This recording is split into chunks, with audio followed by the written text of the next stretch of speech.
Ndabahaye ikaze hano ku Mibereho TV, uno munsi ngira ndabereke uburyo bworoshe cane bwo gukora yaourt canke yogurt uyikoreye ngaho muhira iwawe.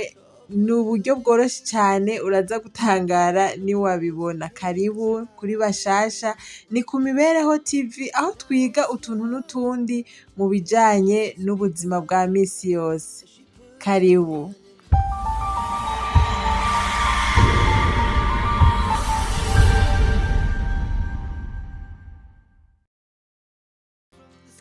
Nuko banywanyi b'Imibereho TV hamwe na Bashasha, ndasubiye kubaha ikaze hano ku Mibereho TV. Nuko mu gukora yaourt yacu turaza gukenera amazi ashushe, uba wayabijije ku ziko hanyuma akabira neza. Ahejeje kubira ugaca urindira nk'iminota 5 ugaca utangura kuyakoresha. Hanyuma turaza gukenera n'amata y'ifu canke ifu y'amata, sinzi ingene wewe uvyita ariko nizere ko twabitahuye, dukoresha amata y'ifu. Pima igikombe kimwe c'amazi ashushe, upime n'igikombe kimwe c'amata y'ifu, uce ubivanga. Ego. Hanyuma rero kubera tuza gukora ubwoko bubiri bwa yaourt, nashimye ko twokorera ahantu habiri hatandukanye. Nk'uko nakoze ubwa mbere niko nkoze ubwa kabiri, niko nkoze nk'uko mubibona. Nakoresheje igikombe kimwe c'amazi ashushe n'igikombe kimwe c'amata y'ifu. Ego, uravanga rero, ukavanga ugakoroga neza, ukabona neza ko atatududagu dusigayemwo.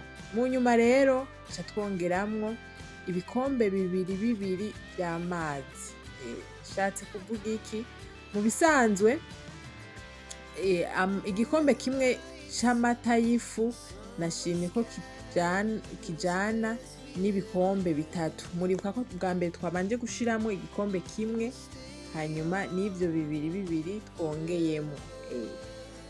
Nizere ko tubitahuye neza. Igikombe kimwe c'amata y'ifu jewe nakijanishije n'ibikombe 3 vy'amazi ashushe. Mu nyuma rero ucurindira bigahora. Bimaze guhora bigashika kuri 45°C, murambo barira udafise thermometre uca ukozayo urutoke ukumva neza ko utariko urasha.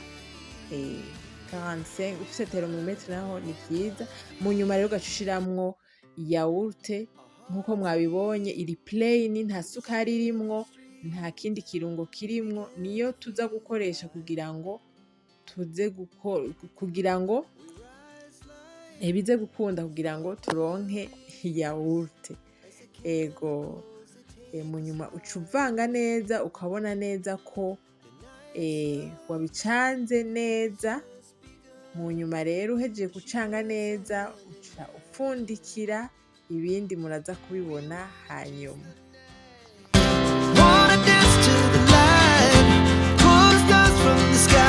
Okay, reka mbere nk'usubira inyuma gato. Irya yaourt nashizemwo muri recipe ya kabiri si ikiyiko kimwe, ahubwo nashizemwo ibiyiko 2. Gusa ingorane nagize, kamera yangoye, nsanga vyahagaze vyo nyene. Biragoye, akazi ntikoroshe, kandi urumva nta muntu twari kumwe ngo afashe, nta numwe yari kuri kamera. N'ivyo byose nariko ndavyikorera, ariko ko ndabibasiguriye nibaza ko ari sawa. Mu nyuma rero irya yaourt twashizemwo niyo iza kudufasha muri fermentation kugira ngo dushobore kuronka yaourt. Rero nkuko mubibona, urapfundikira neza ku buryo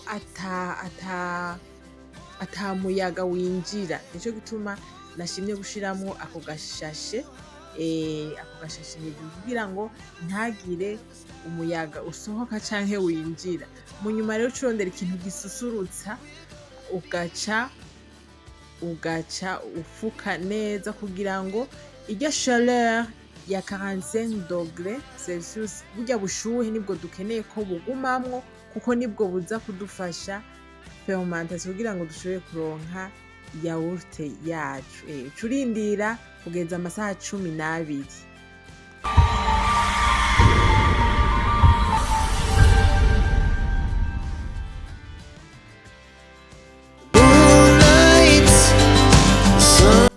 Okay, aha rero ni nyuma y'amasaha 12. Jewe rero nabikoze mw'ijoro, naciye ndeka ijoro rirarengana. Nyuma y'amasaha 12 mu gatondo niho nashoboye kubikuramwo kugira ngo ndabe ingene vyagenze, ndabe ko réellement nashoboye kugira réussite, kugira ndabe ko yaourt nashoboye kuyironka kabisa. Reka mfundurure ndabe.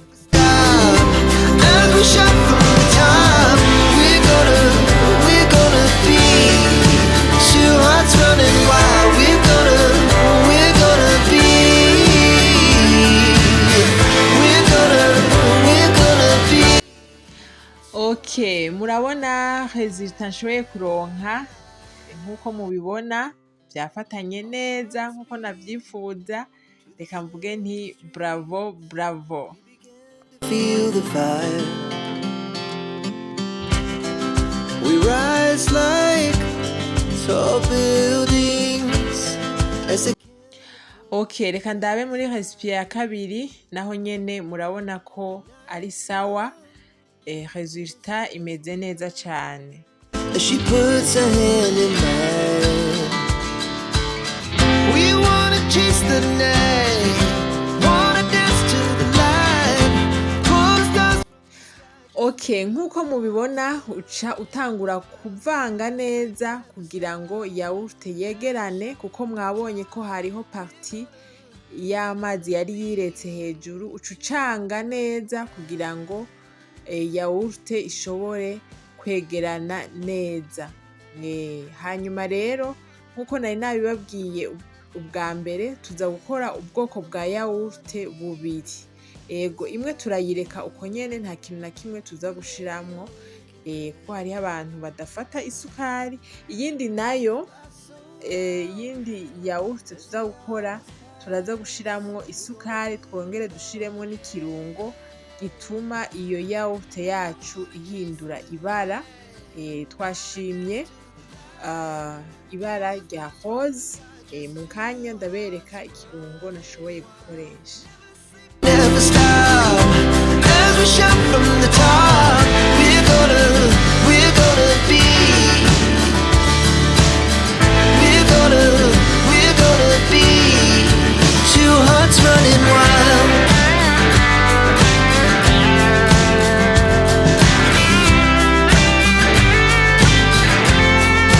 Okay, ikirungo rero nakoresheje kugira ngo yaourt yacu ihindure ibara aho mperereye citwa food coloring.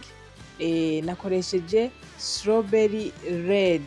Ego, murazi ko couleur ya rouge uyiteranije na couleur yera bica bivyara rose. Nico gituma yaourt yacu yaciye iba rose. Ukeneye ico kirungo rero, genda muri supermarché ikwegereye, canke barya abantu bakunda gukora amakeke baca bakubwira aho ushobora kukironkera. Ego, murabona neza yuko ucanga neza ukabona ko kure ushaka ushoboye kuyironka. Ego, mu nyuma rero naho ntabiberetse, mbere yuko nsuka iyo yaourt yacu nabanje gucisha muri frigo kumara amasaha 2. Mu nyuma nca ntangura guserva nkuko mubibona. Ego, misanzwe akayaourt iyo gakanye kararyoha cane. Ego, ndabashimiye cane banywanyi b'Imibereho TV, ingene mudahengeshanya gukurikira ibiganiro bica hano ku Mibereho TV. Entretemps iyo yaourt yera urashobora kuyibika muri freezer, muri congélateur, ikazogufasha gukora iyindi yaourt mu gihe uzoba wifuje gukora iyindi yaourt. Ego, nuko bashasha ndabinginze, ndabasavye mukore subscribe, ntimuzokwicuza kuko ibiganiro biryoshe biri interesa biri imbere. Ego, Imana ishoboje nukuri nzobashikiriza ibiganiro bimeze neza. Ndabashimiye cyane ku mwanya mwafashe muraba ino video. Imana ibahezagire, Imana ibahe umugisha, naho mu kiganiro kizokurikira naho ubutaha.